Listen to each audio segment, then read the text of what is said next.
আপনারা সামনে থাকেন।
পতাকাটি পিছিয়ে আনো না।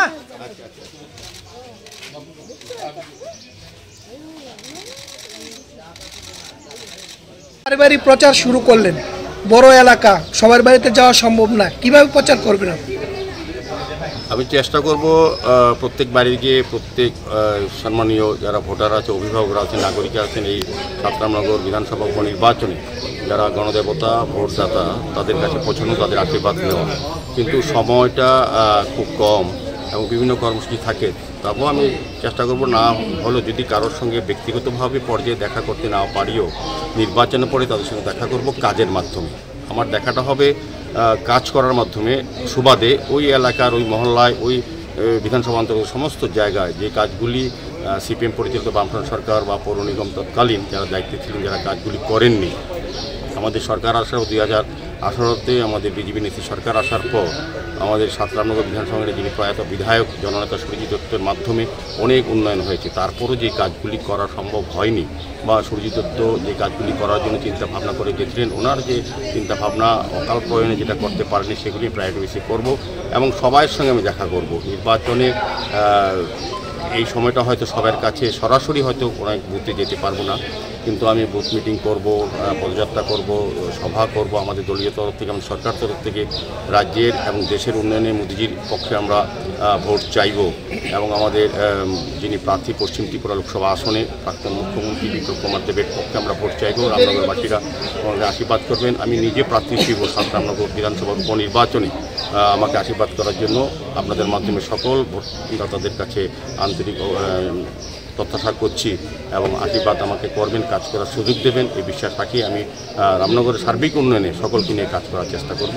সকলের কাছে আমি যাব, সকলের আশীর্বাদ নেওয়ার চেষ্টা করব।